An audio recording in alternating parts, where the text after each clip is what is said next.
Hello and welcome to episode 73 of the PURE TOKYOSCOPE Podcast. I am Patrick Macias, the author of Tokyoscope, the Japanese cult film companion. And I'm Matt Alt, the author of Pure Invention, How Japan Made the Modern World, and its associated newsletter. Welcome, everybody, to 2024. Is this the year we make contact, or is that like one of the previous years that we've been doing this podcast on? No, it's the year that A Boy and His Dog is set in.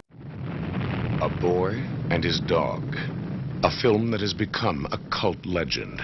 Right now I'm hungry and I want to get laid. That's what you always say. You go find a chick and I'll hustle us up some food. I can't do good work when I'm hungry. You ain't pulling that crap on me again. And you can shove that part about how you lost the ability to hunt for food when you learned how to talk. No food, no females. After World War IV, your dog will tell you what to do. How to laugh, how to love, how and who to kill. What was the tagline of that? Like a mildly kinky, what was it? Like a tale of a okay, it was such a 70s tagline. Do you remember what it is? The tagline is, the year is 2024, a future you'll probably live to see. I like that probably. Well, we made it. We did it. And if you're listening to this, you did it too. Good job. We made it to the post-apocalyptic wasteland with our psychic dogs in search of food and females. Because that's exactly what this year needs. No, actually, the tagline was longer than that. Wasn't the word kinky in it? Or am I just being weird that I'm remembering the word kinky being in it? An R-rated, rather kinky tale of survival. They didn't spell tail T-A-I-L, though. A Boy and His Dog. Get it? Get it? Oh, I get it. I thought it was like one of those furry movies. You mean like an actual dog? Well, that's fine too. It's all good as far as I'm concerned. It's all good in the hood. It is all good in the hood. And actually, that brings us to our main topic discussion, which is, I did a roundup on my newsletter, Pure Invention, the newsletter at blog.pureinventionbook.com, about the kind of things that happened with regards to Japanese pop culture over the course of 2023. And it was actually pretty inspiring, because for years, people have been comparing Japan to Korea, usually unfavorably, and saying, oh man, look, Japan used to be the king, and now look, Korea's beating it. Oh, you're a loser, Japan. And I've number one, even in the midst of that, I've never liked those kind of comparative things. It's like, it's like comparing one artist to another. What are you using as the yardstick? It's like comparing Votoms to Dogram. You just shouldn't do it. They're different things. Not even once. And now, over the course of 2023, Japan reemerged as this cultural superpower. I mean, the heights that it reached are pretty impressive, and they're on every front. Like YOASOBI, the Japanese J-pop group that I don't listen to, did I just say that or think it? Hit number one on the Billboard Global chart, which is like a huge thing for Japanese pop music because it's so rare that Japanese songs chart outside of Japan. Of course, you had the release of all of these big films like The Boy and His Heron, or The Boy and the Heron, excuse me. God, I hate that title. It is such a bad title. Is The Boy and the Heron a sequel to A Boy and His Dog? Yes, and the subtitle is an animated, rather kinky exploration of human avian. No, actually, it's a different movie. I was watching something else. I'm not gonna. Let's not go there. But anyway, so that like those two films, like one animated and one live action, just blew up at the box offices abroad. Like every country around the world. Godzilla Minus One is being reviewed in insane places, like Bill Buckley's The National Review. When does this ever happen? When does the National Review, like the standard for like angry conservative political commentary, suddenly start reviewing kaiju films? Like it just doesn't happen, And then earlier this year, you had the whole, the Super Mario Brothers, the movie makes $1 billion in box office around the world. Don't forget One Piece. Don't forget the One Piece live action series on Netflix. One Piece. Yes, I loved his work on Netflix.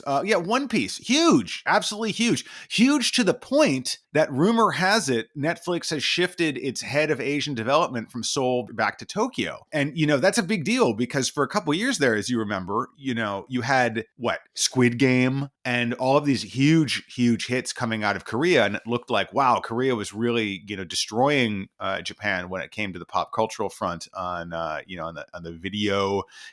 Are those OVAs? Is Netflix direct to video? Is that what it is? An original video animation? But now Japan is on top again. It just goes to show you how cyclical this stuff is and how silly it is to compare one nation's pop culture to another in this kind of zero-sum way. But not to be that guy, Matt, but I did have some thoughts on this subject. Please. Fun fact, no creatives in Japan have any money whatsoever. You talk to any film producer here, no one has any money. Even Godzilla -1 was like made with like change they found like in a sofa somewhere. Yes. So yes. That's not good. Also, number 2, I am working for a film festival right now and screening films from all over the world. I don't want to be the guy to compare, but Korean films are wiping the floor of Japanese films right now. Like literally, they have incredibly high production values and they're not afraid to get dark. I mean, they're filled with like dead babies, incest, and like a lot of murder. They remind me of where Japanese films were at like 20 years ago, like with Battle Royale and those Takashi Miike movies. Like they're killing it, like in the short film space, in the narrative film space. Like I don't know what they're putting in the sauce over there, but it is like, I wish Japan was making those kind of films again. I wish they had create the creativity, and they're not. I mean, every now and then a blockbuster production gets loose, like a Miyazaki or like a Godzilla. These kind of like, those are already huge, well-known creators, huge, well-known IP, One Piece, Godzilla, Ghibli. But I mean, where are the new voices, Matt? That's what I'm asking. That's what our listeners want to know too, Patrick. But actually, it's funny you bring this up because the corollary to what I just said about how Japan's pop cultural star is on the rise is that nobody in Japan had any input into that. It's completely, Japan, especially on the pop cultural front, always succeeds in spite of itself, not because of itself. You know what I mean? It's not like there's any orchestrated campaign to target the West. It's not like, there's any kind of person pulling the strings behind. It's not like there's any ambition even to do that here. It's that people keep making stuff, and sometimes I think the world comes back around to enjoying what Japan is making at that moment, rather than it being like a true ascendance, like, look, we have synthesized what the world wants and made this amazing thing, if that makes sense. Or does it? Well, they tried that. Wasn't it called Cool Japan? Cool Japan. Yeah, that incredibly successful governmental campaign with absolutely nothing to show for it. Actually, that's way too brutal. There were some things to show for it, but there was an NHK TV show called Cool Japan, to be fair. Well, this is the whole thing, right? So pop culture is a cornerstone of soft power, which is the corollary to hard power, right? Hard power is like military, diplomatic, like economic. It's a coercive force. Like you can say, hey, do what we want, or we're going to send our tanks into your country, or we're going to like boycott you, or we're going to, blockade you, or do all sorts of things. That's hard power. We force somebody. Soft power is more of a passive attribute. It's like a kind of gross national charisma. And you can't really leverage it. It just kind of predisposes people to like you. And you certainly can't buy it like any more than you can buy charisma in real life, So governmental programs attempting to kind of increase it don't really make a lot of sense because the cream rises to the top in the entertainment world. It's not like if you suddenly start pumping a bunch of money into some also-ran band or some, crappy movie nobody cares about, that it's suddenly going to be a massive hit. It doesn't work that way, Patrick. We live in interesting times, I think, is the way we might put this. But it also kind of echoes the turn of the 20th century when there was like everybody was saying, oh, Japan, it's like animus, they're going to be big. And, Quentin Tarantino's incorporating anime into his movies and like crossovers. And it seemed like anime was going to be the next big thing. And then what happened, Patrick? What happened? The manga bubble burst. Maybe the home video market kind of burst there for a while too. And it kind of went, I wouldn't say it went away. It just, I don't know what people were expecting. I mean, everyone got the bad live action Ghost in the Shell movie they deserved. We all got these like kind of terrible products of it, but we got Keanu Reeves in the 47 Ronin. Like, I don't know who wanted these things. God, I forgot that. Yes, we did get Keanu Reeves in the but we didn't get him and Leonardo DiCaprio in the long rumored Akira live action adaptation from the 90s. Maybe thanks to AI, we can create that film and make it the film that it always should have been. I don't know. We can do the Keanu Reeves Cowboy Bebop movie or something like that, or the My the Psychic Girl movie starring Winona Ryder, directed by Tim Burton. That was not happening. Did that really was that really on somebody's slate? That was long long rumored in development for a long time. Oh man, I can't even imagine Tim Burton handling that with any kind of subtlety at all whatsoever. With like a 30-year-old Winona Ryder playing like a Japanese like high school girl, like I don't know how it would have worked. Yeah. So, again, it's going to be interesting to see how things play out over the course of this year. But I think one thing is always constant in this, and that is Japan is never in control of its own destiny when it comes to pop culture. I think things like, The Boy and the Heron, and especially Godzilla Minus One hitting big globally come as much of a surprise to their creators as they do to, their distributors and everybody else. I think there are cases of content hitting at just the right moment, maybe. The world needed a good Godzilla movie. The world needed like an animated series that wasn't 100% pure pubescent adolescent angst. Or something that didn't require an enormous amount of backstory to get into, right? Like, you can't go to like the Konosuba movie and not know what the heck is going on if you haven't watched all the previous episodes of it. Yes. Right? Which was the shocking thing about the Kimetsu no Yaiba Demon Slayer : what was it? Like Mystery Train : Soul Train : biggest hit of the year 2020. You literally couldn't make heads or tails of that film unless you'd watched 15 hours of an anime series. And it still turned out to be the biggest film on the planet. Admittedly, when the entire planet was locked down because of a viral apocalypse, but it was really big. So, or am I saying 20? I think it was actually 2021, wasn't it? Whatever the case is, Kimetsu no Yaiba. Remember that? Remember that being a big deal for a couple years there? I'm putting all my money on the Chainsaw Man movie. I'm going to bet big on it and buy all the merchandise. And I like that series. Like it's funny. It's like, it's so obviously not for me. You need to be like most anime. I think you need to be 14 years old to truly appreciate it. And I say that with respect. I don't mean that as a diss. But I love it. It's like, it's probably the most degenerate thing to come out in recent memory. And I hope it's sort of like a kind of Urotsuki Doji for families, maybe. I like it because at least it has an edge. At least it feels like this is not suitable for a lot of people. It feels like it's a contaminant. It's going to ruin people's minds with all the sex and violence, which is a good thing. I mean, you look at things like that are so popular, people coming to Japan just to shop at the Pokemon store, just to shop at the Nintendo store. Like, it's the most edgeless corporate children's entertainment that's like pushing the Japanese pop culture boat forward right now. Where is the danger? Where is the excitement? Where is the transgression? Exactly. When I was a kid. But it's actually true though, because I think anime fandom now is much less about finding your tribe like it was back when, it was more of a subculture and it was more difficult to find stuff. And it's more now about assembling a kind of online identity through your consumption of very specific anime products, which is why things like anime pilgrimages are such a big deal. Like, you couldn't do an anime pilgrimage, back when we were anime fans because Macross Island didn't exist. I'm sorry, Patrick. I'm really, really sorry. Macross Island didn't exist. The Yamato didn't exist. Like, these were flights of fancy and fantasy that were we went through the monolith, beyond human imagination, blah, blah, blah. Now they're like, you get these Makoto Shinkai films that are set in a Tokyo so realistic that you can actually practically order Starbucks from the actual shop that's being portrayed in there while you're watching the film. I don't know how I feel about that. I liked my anime to be weird and wild and completely unhinged from any kind of reality. And I think maybe Chainsaw Man comes closest to that of recent stuff that I've seen. We'll see how it goes. But yeah, goodbye 2023, hello 2024. And I have to say, Matt, the last 72 hours here in Japan have been kind of like getting kicked repeatedly in the nuts. It's been a bit of a wild ride. As what's happened, as the Japanized English phrase goes, what the hell is going on? This has been a really bad couple first days to start. Is this the worst start to a new year ever? It's got to be pretty close. Let's tick off what's happened. Well, New Year's isn't over until you're sober, and that wasn't the case for me on New Year's Day. I was just sitting around doing what I normally do to celebrate the new year, which is like drinking and playing violent video games at around 4 o'clock.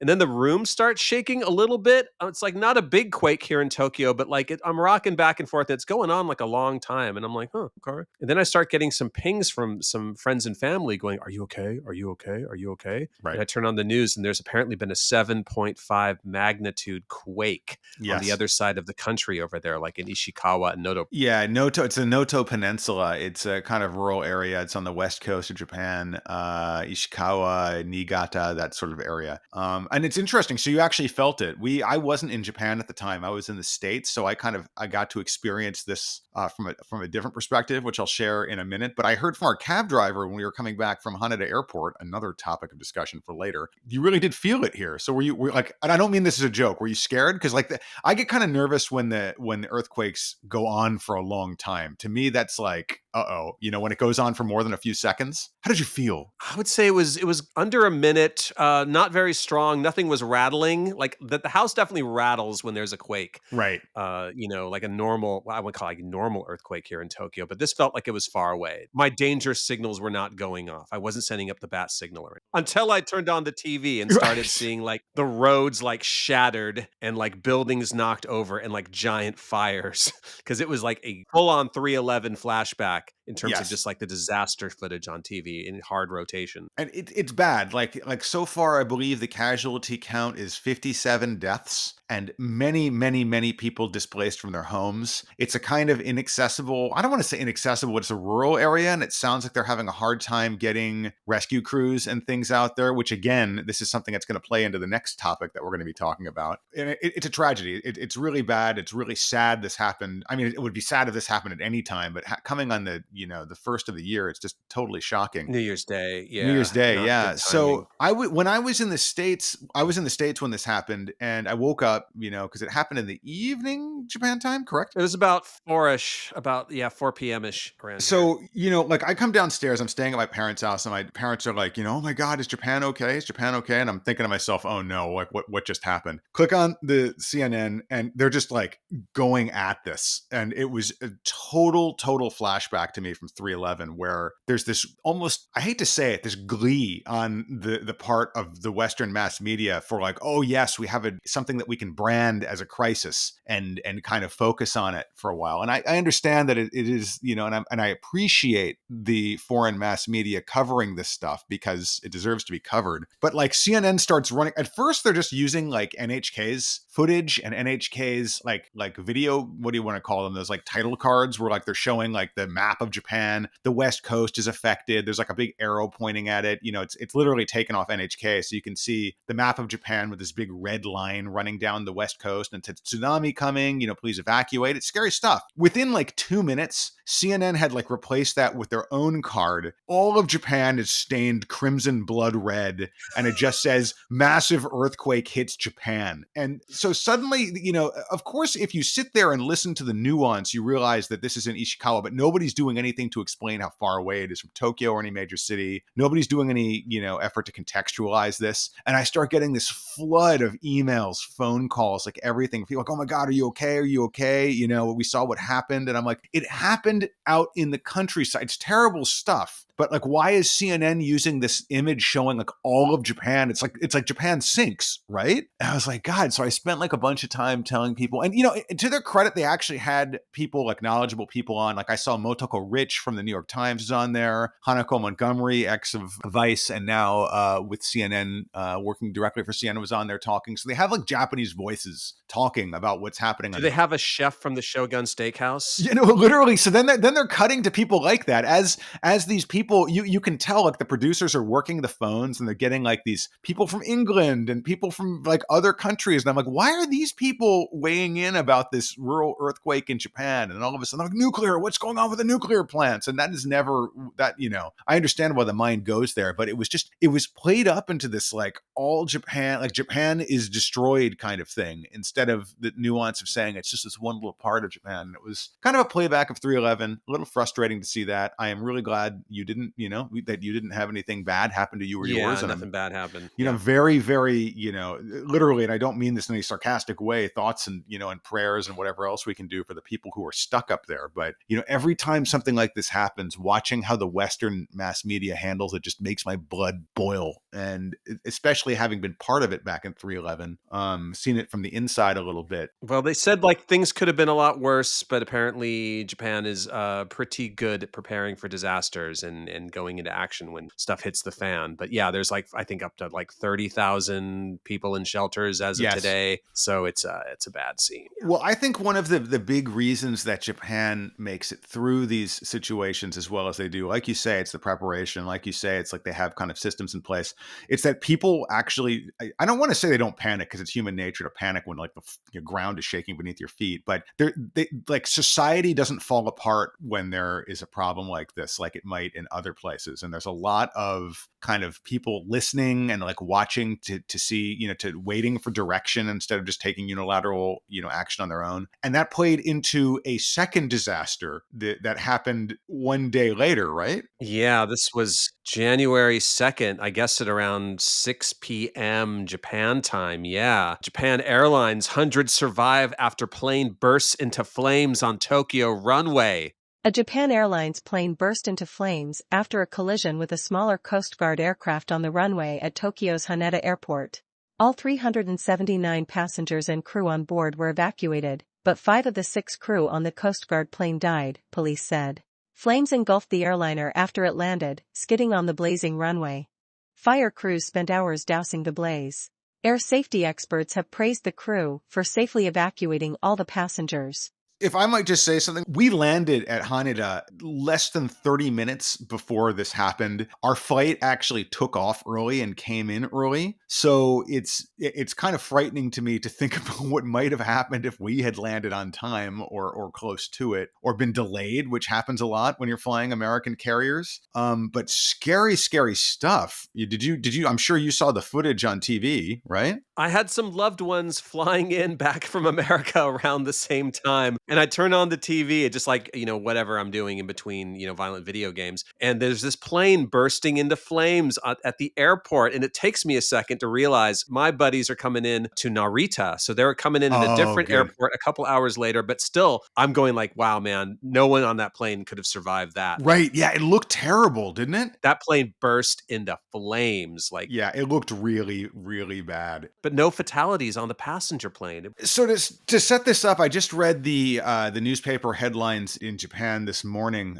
It's the 4th today, and so there's a little bit more insight into what happened. Which is there was a Coast Guard. It's called a Dash 8. It's like a small propeller plane, and it's basically a civilian plane being used by the Coast Guard, and it was filled with supplies to take to the earthquake-stricken areas in Ishikawa. So it's running this like kind of desperately needed relief, supply mission. These guys are all, these are good guys. They're like working, they're doing their best to help in a terrible situation. It sounds like it's not common for the Coast Guard to be using the Haneda runways. And the pilot of the Coast Guard plane either misheard or didn't understand or just made a mistake. And he did not have clearance to be on that runway where he was. He pulled out onto the runway, and then this is like moments before a gigantic jumbo jet lands right on top of them. And that's why if you watch the footage, the explosion doesn't happen until they're on the ground. It's not like the plane is on fire when it's landing. It explodes when it hits the ground because it's hitting a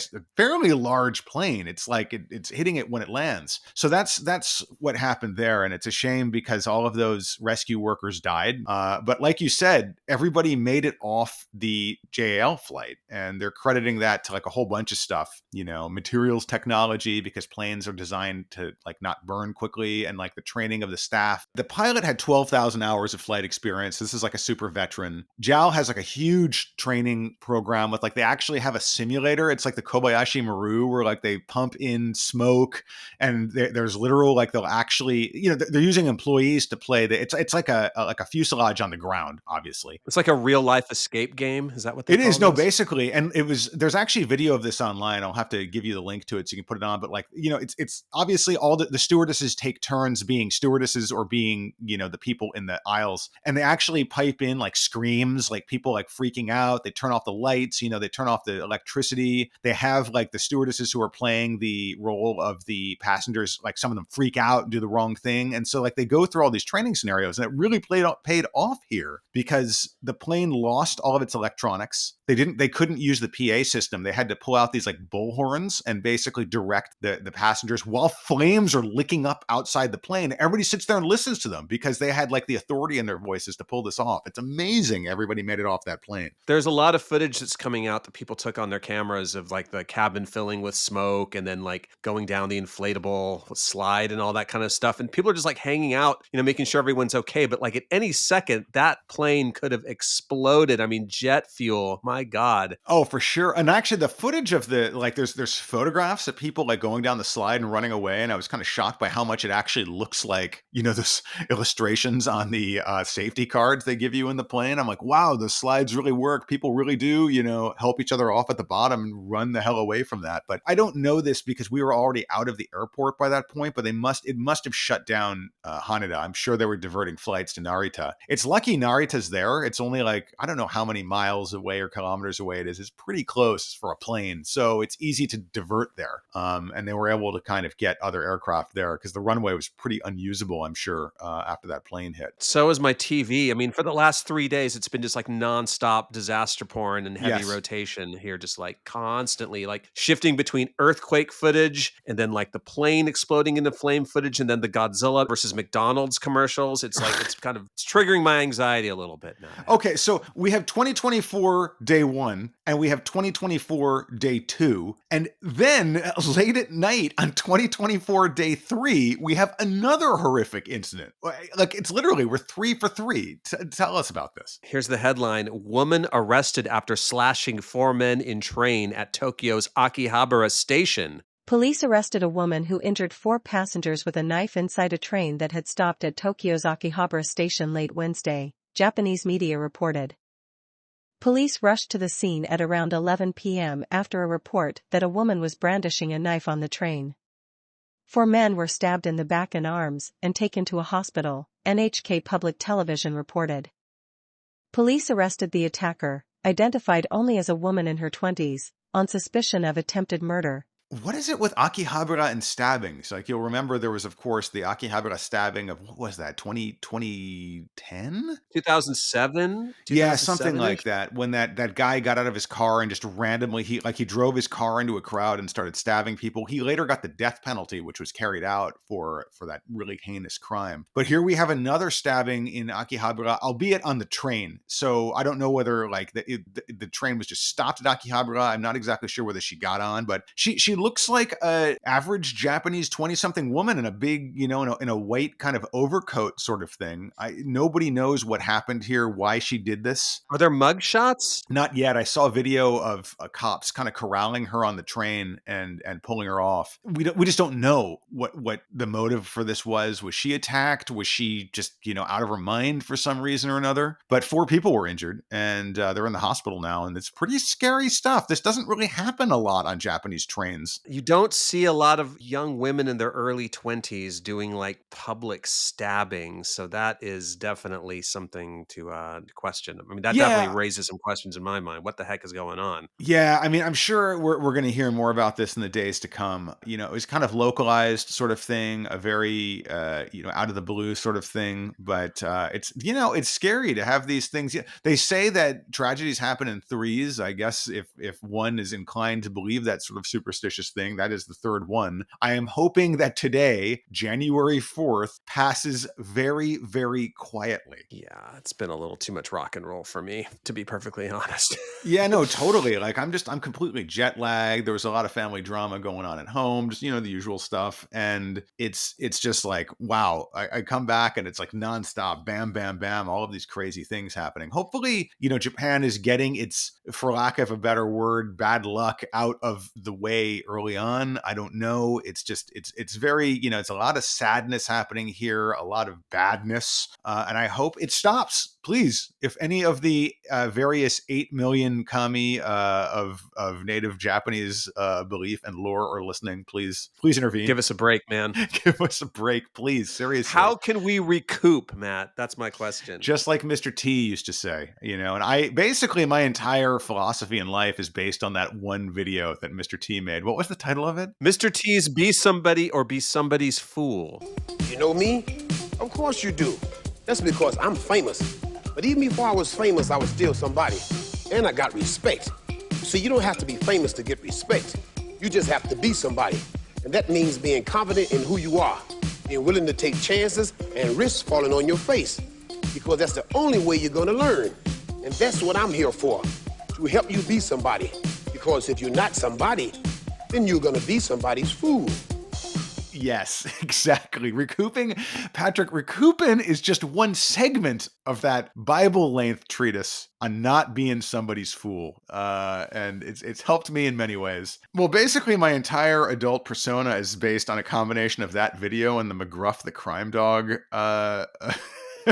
Don't Say No to Drugs album. I didn't ever say no to drugs, but I appreciate that McGruff is kind of cheering for me to perhaps not use them and stop using them. There is help available for people who have a problem with cocaine or crack addiction. Have them call 1-800-COCAINE for advice. And if someone ever offers you crack or cocaine, be smart. Just say no. 'Cause nobody's needing that crack and cocaine. There's terrible trouble behind it.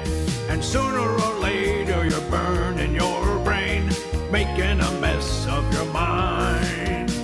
'Cause nobody's needing that crack and cocaine. So it's been a crazy 2024, but we're going to be here to keep, reporting on happenings that happen in Japan over the course of, there are another, I believe, 361 days in the year, ripe with potential. -1. Are we at -3 yet, Matt? Is this Godzilla -3? It's 2024 -1. It's what it feels like. As I said in the beginning, I think in general, Japan is in an interesting place, poised to be able to make an even bigger mark on the world stage than it has been in years leading up to this, with its pop culture, with its entertainment, with its culture. And I, for one, am very interested to see how it plays out. And how about you, Patrick? What are your dreams for 2024? I want to hear about this. The Shogun remake on Disney Plus. I'm really hoping there's some beheadings and some urination in that. Okay. It did begin with a public urination. Didn't Toshiro Mifune pee on Richard Chamberlain? That literally happened, didn't it? Or am I misremembering this? We should do an episode just on Shogun, because I know the remake is going to be a big hit and everyone's going to be turning Japanese and going to the Shogun Steakhouse like they were in 1980. Or you could even say a Shogun warrior, perhaps. I feel like a Shogun warrior after the last couple of days, to be honest with you, Matt. I really think that's a great idea. And that this was completely spontaneous. I wasn't even thinking of doing this, but we should do a whole Shogun episode, because James Clavell's book is, honest to God, awesome. James Clavell is a really interesting person. The 1970, was it 9? 80. Oh, was it 80? Oh, so this is early prestige TV. And I remember kind of catching it in snippets when I was a kid. Amazing stuff. Disney, right? I don't know whether I believe Disney has the mojo to kind of, recapture this lightning in a bottle. If they can make it more diverse and get rid of all the white people and have a strong female lead as the Shogun, then I think it'll be very Disney-rific. Well, did you see it stars Duke Sanada of Message from Space fame? I think that's his last movie, right? It was Message from Space and then this. If Hiroyuki Sanada is allowed to rename himself Duke Sanada, what are our nicknames? We need better. I don't like Patrick and Matt anymore. We need personas. Yeah. McGruff is my persona, Patrick. I dibs. You can't have him. Patrick Mario Kart Racing Macias or something like that. I don't know. Can I just want to end this with a question. What is under McGruff's trench coat? Yeah, we'll leave that thought with you for our final image of the show, and encourage you all to come back next week with a new episode of Pure Tokyoscope Podcast is available for your listening pleasure.